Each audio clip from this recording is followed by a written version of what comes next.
প্রত্যেকটা শখেরই একটা বয়স আছে। যেমন এক সময় আমরা সাইকেলের জন্য খুব পাগলামি করতাম, সেই সাইকেলটাও আজকে ঘরের এক কোনায় পড়ে থাকে, আর কি ভালো লাগে না। এত টাকা পয়সা জড়ো করে ব্যাংক অ্যাকাউন্ট করে কি করবেন যদি আপনার সন্তানের মুখে হাসি না থাকে? না, ছেলেটাও একদিন বড় হয়ে দায়িত্ববান হবে, তারও সংসার হবে, বউ বাচ্চা হবে, তখন কিন্তু তারও আর এইসব ভালো লাগবে না। এই বয়সটাই শখের বয়স। এই বয়সে যদি সে তার শখটা না পূরণ করতে পারে, তার সারা জীবন একটা আফসোস থেকে যাবে যে আমার বাবা ছিল কিন্তু আমাকে দেয়নি। একটা বাইকের জন্য আপনার ছেলে তিলে তিলে মারা যাচ্ছে। এই বছর ঈদটাও কতগুলো ছেলের একাকিত্বে একটা বাইকের শূন্যতায় কেটে গেল। আসলে বাইক হচ্ছে ছেলেদের একটা ইমোশন। তো প্রত্যেক বছরের মতো এই বছরটাও অনেক অনেক ছেলে, অনেক অনেক ভাইয়ের ঈদটা একাকিত্বে কেটে গেল। এটা হচ্ছে আমার সাইকেল। একসময় এই সাইকেলটার জন্য অনেক পাগলামি করছি, অনেক কান্নাকাটি করছি। ভাবছিলাম যে এই সাইকেলটাই মনে হয় আমার জীবনের প্রথম আর শেষ, এইটাই মনে হয় আমার সব। ভাবছিলাম যে এই সাইকেল কিনলে মনে হয় আমার জীবনের সব ইচ্ছা পূরণ হয়ে যাবে। অনেক কান্নাকাটি করছি, অনেক পাগলামি করছি শুধু এই সাইকেলের জন্য। কিন্তু দেখেন, আজ এই সাইকেলটা কিন্তু দেখেন বাসার এক কোনায়, তারপরে দেখেন এই সাইকেলটা চালানোর কোনো লোক নাই, চালানের আর মন মানসিকতা নাই। সাইকেলটা দেখেন এইভাবেই একটা মানে ময়লা জায়গায় বছরের পর বছর ধরে এই জায়গায় পড়ে আছে। তারপরেও আমি স্মৃতি হিসেবে সাইকেলটা রাখছি, এখনও বিক্রি করি নাই। ঠিক তেমনই প্রত্যেকটা শখের একটা বয়স আছে, প্রত্যেকটা শখের একটা নির্দিষ্ট বয়স আছে, প্রত্যেকটা শখের একটা সীমা আছে। এই সীমাটা যখন অতিক্রম হয়ে যায় তখন সেই জিনিসটা আর ভালো লাগে না। যখন থেকে আমি এই বাইকটা কিনছি, এখন দেখা যাচ্ছে যে এই বাইকই আমার সব। এই বাইকটাই আমার কাছে ভালো লাগতেছে। এখন মানুষের মন কখন কীভাবে পরিবর্তন হয়ে যাবে বলা যায় না। হয়তো বা 2, 4, 5, 10 বছর পর হয়তো এই বাইকটা আবার ভালো নাও লাগতে পারে, যদিও আমার কাছে এটা মনে হয় না, তারপরেও লাগতে পারে। কারণ আমি একসময় ভাবছিলাম যে এই সাইকেলটাই হয়তো আমার সব, এই সাইকেল কিনলে হয়তো আমার আর কিচ্ছু লাগবে না। ঠিক তেমনই প্রত্যেকটা শখের একটা বয়স আছে, প্রত্যেকটা শখের একটা নির্দিষ্ট সীমা আছে।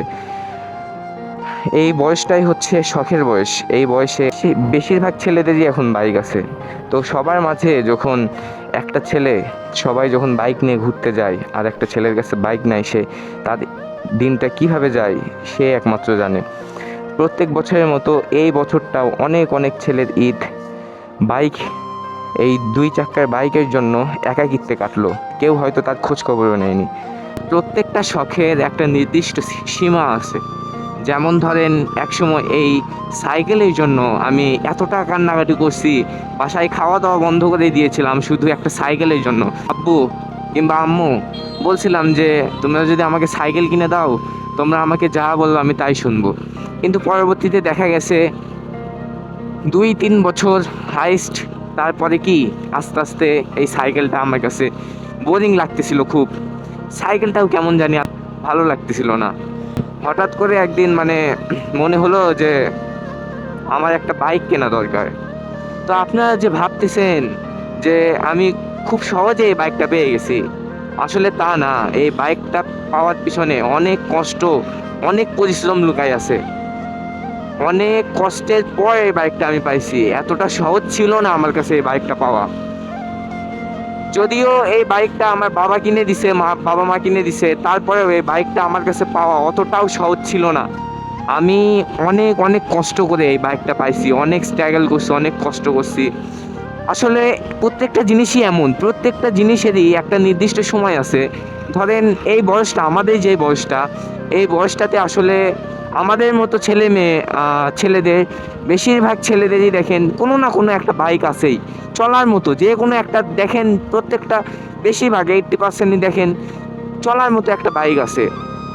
সেই জায়গায় যেই 10% লোক আছে যাদের কাছে বাইক নাই, তাদের ঈদটা কিভাবে কাটে কিংবা কেমনে কাটে সেটা আমি জানি। এই একটা বাইক থাকলে আপনাকে যে কত ফ্রেন্ড ডাকবে, কত বন্ধু ডাকবে বাইরে যাওয়ার জন্য, ঘোরার জন্য, তাদের সাথে মিশার জন্য। কিন্তু যার বাইক নাই, তার খোঁজ খবর নেওয়ার মতো কেউ নাই। ঈদে একটা দিন তাকে নিয়ে ঘোরার মতো কেউ নাই। বন্ধু আমাকে একটু ঘুরতে যাবি, তোর তো বাইক আছে, আমার তো বাইক নাই। বন্ধু আসলে আমার বাইকে তো সিট নাই, আমার বাইকে তো দুইজন হয়ে গেছে, আমি তোকে কিভাবে নিব বল, সিট তো নাই। তখন একটা ছেলের কাছে কি রকম কতটা কষ্ট লাগে, একটা ছেলে যার নাই সেই একমাত্র বুঝে। আর আমি আপনাদেরকে বলতে চাই যে বাবা মাদেরকে বলতে চাই যে এত টাকা পয়সা, এত কষ্ট, এত পরিশ্রম কার জন্য, কার জন্য বলেন তো আমাকে একটু বোঝান। এত কষ্ট যে করেন, দিন রাত পরিশ্রম করেন, না খেয়ে থাকেন কার জন্য? আর কি লাভ আপনার, কি লাভ এত পরিশ্রম করে, এত কষ্ট করে, এত স্ট্রাগল করে, সমাজের কাছে, পরিবারের কাছে, সবার কাছে নত হয়ে এত পরিশ্রম করে যদি আপনার সন্তানের মুখে, আপনার ফ্যামিলির মুখে হাসি না ফুটাতে পান, কি লাভ এই টাকার? এত টাকা পয়সা জড়ো করে ব্যাংক অ্যাকাউন্ট করে কি করবেন যদি আপনার সন্তানের মুখে হাসি না থাকে? আমি জানি যে আপনারা আপনাদের সন্তানকে নিয়ে অনেক ভাবেন, অনেক চিন্তা করেন যে আমি যদি একটা বাইক কিনে দেই, সন্তানটা যদি রাস্তাঘাটে গিয়ে পড়ে থাকে, অ্যাক্সিডেন্ট করে, দুর্ঘটনা ঘটে, এটা ভাবাটাই স্বাভাবিক। কিন্তু কিন্তু আমি জানি প্রত্যেকটা বাবা মাই এরকমটা ভাবে যে আমার সন্তান যদি একবার হারাই আর কখনো সেই সন্তানকে পাবো না। কিন্তু দেখেন, এ একটা বাইক আপনি যদি আজকে না কিনে দেন, সে যেভাবেই হোক একদিন না একদিন কোনোভাবে হলেও কিনবে। তখন যদি একটা দুর্ঘটনা ঘটে, এই দায়ভারটা কে নেবে? একটা বাইকের জন্য আপনার ছেলে তিলে তিলে মারা যাচ্ছে, তিলে তিলে নিজেকে শেষ করতেছে, নিজের অন্তরটাকে, নিজের মন মানসিকতাকে, সব কিছুকে তিলে তিলে শেষ করতেছে।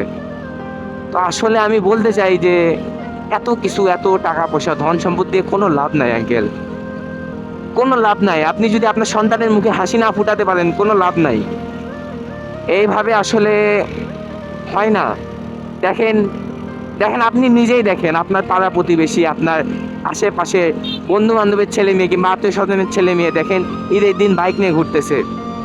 সেই জায়গায় আপনার একমাত্র হতভাগা ছেলে যে অন্যের আশায় বসে থাকে যে আমাকে কেউ ডাকবে, আমাকে কেউ একটু নিয়ে যাবে ঘোরার জন্য, কিন্তু দিন শেষে দেখা যায় সে বাসার এক কোনায় পড়ে থাকে, তাকে নেওয়ার মতো কেউ নাই, তাদের গাড়িতে জায়গা নাই তাকে নেওয়ার মতো।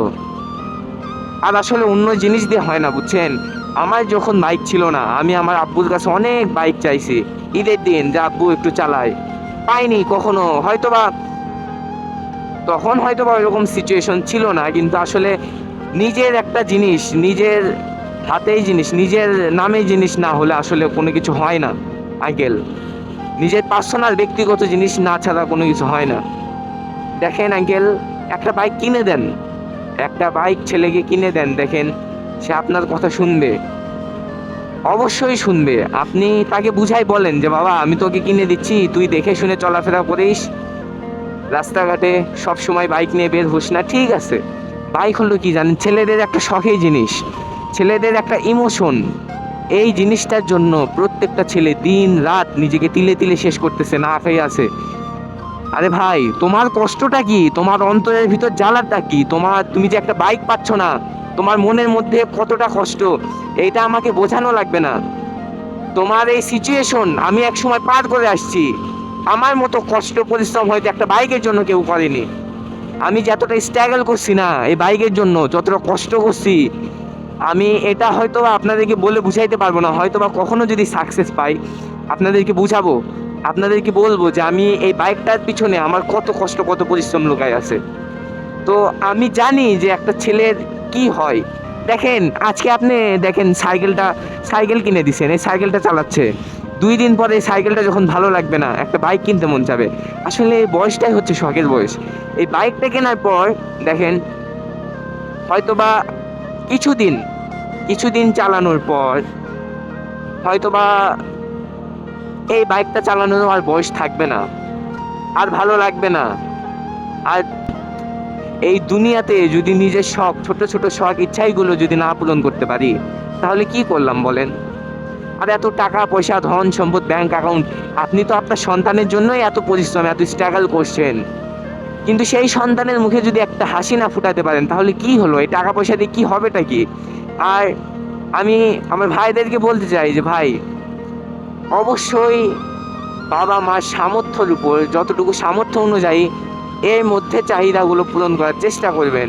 তোমার যদি অতিরিক্ত একটা বাইকের চাহিদা থাকে, নাও, তোমার বাবা মা যেটা তোমাকে শখ করে দেয়, যেটা বাজেটের মধ্যে, যেটা ওইটা নাও, কিন্তু বাবা মাকে প্লিজ মানে যার যতটুকু সামর্থ্য ততটুকুর মধ্যে ইচ্ছাটা পূরণ করার চেষ্টা করো। অতিরিক্ত করো না, বাবা মাকে জোর পেশার জোর জবরদস্তি করে আসলে কোনো কিছু হয় না। বাবা মাকে বুঝাই বলো, নিজে ভালো কিছু করার চেষ্টা করো, দেন ঠিকঠাক পড়াশোনা করো, দেখবা যে ইনশাল্লাহ তোমারও একটা বাইক হবে। সেই দিন তোমার আর তোমার কোনো বন্ধু বান্ধবের আশায় থাকতে হবে না, কোনো ভাইয়ের আশায় থাকতে হবে না, কারো আশায় থাকতে হবে না। ওই দিন তোমার নিজের একটা বাইক হবে, তুমি তোমার মতো করে চলতে পারবে, কারো কাছে বাইকের চাবি চেয়ে কখনো লজ্জিত আর হতে হবে না। তো আমি একটা কথাই বলতে চাই যে তুমি তোমার বাবা মার সামর্থ্য অনুযায়ী সবসময় চাও, বাবা মার কাছে চাও, দেখো তোমার বাবার সামর্থ্য কতটুকু। সে যদি তাকে যদি তুমি বুঝাই বলতে পারো, তুমি যদি প্রমাণ করতে পারো যে না তুমি কিছু করতে পারবে, অবশ্যই তোমাকে দিবে। তুমি তো তাদের সন্তান, তোমাকে দিবে না তো কাকে দিবে? তোমার জন্যই তো এত পরিশ্রম, এত স্ট্রাগল, দিন রাত, সমাজ, আত্মীয় স্বজন, মানুষের কাছে, সবার কাছে এত পরিশ্রম, এত স্ট্রাগল কার জন্য? তোমার জন্যই তো। তোমাকে তো অবশ্যই দিবে, কিন্তু তোমার নিজেকে প্রমাণ করতে হবে, বাবা মাকে বুঝাই বলতে হবে সুন্দর করে যে হ্যাঁ বাবা মা আমাকে দাও, আমি চাই, বুঝাই বলতে হবে। দেন বাবা মা যদি কোনো তোমাকে শর্ত দেয়, তোমার শর্তটা অবশ্যই কথা দেয়, কথাটা রাখতে হবে, পালন করতে হবে, অবশ্যই তোমাকে ইনশাল্লাহ বাইক কিনে দিবে।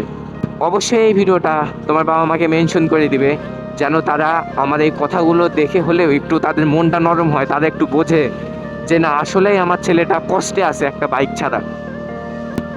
প্রত্যেকটা শখেরই একটা বয়স আছে। যেমন এক সময় আমরা সাইকেলের জন্য খুব পাগলামি করতাম, সেই সাইকেলটাও আজকে ঘরের এক কোনায় পড়ে থাকে, আর কি ভালো লাগে না। তেমনই প্রত্যেকটা শখেরই একটা বয়স আছে।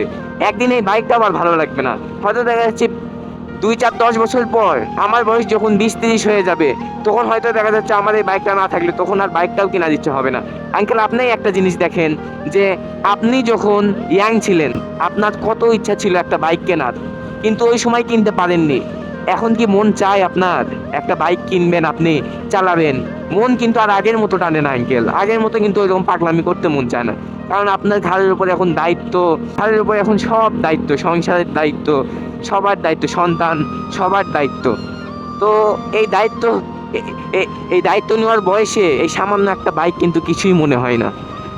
তেমন আপনার ছেলেটাও একদিন বড় হয়ে দায়িত্ববান হবে, তারও সংসার হবে, বউ বাচ্চা হবে, তখন কিন্তু তারও আর এইসব ভালো লাগবে না।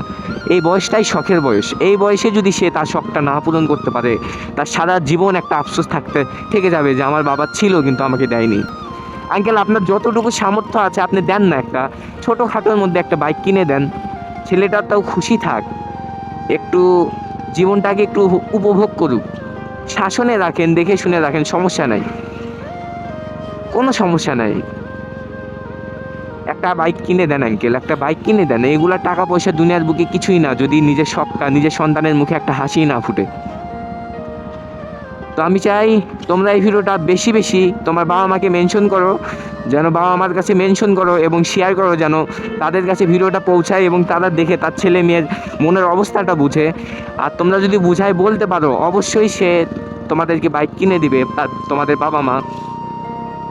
আর ভিডিওটা বেশি বেশি লাইক কমেন্ট করে সবার কাছে ছড়িয়ে দাও, তোমার বাবা মার কাছে ছড়িয়ে দাও, যেন তোমাদের মতো যারা ভাই বন্ধু আছে, ভাই ব্রাদার বন্ধু বান্ধব আছে, তাদের কাছেও যেন পৌঁছে যায়, যাদের বাইক নাই তাদের বাবা মার কাছেও যেন ভিডিওটা পৌঁছে দেয়।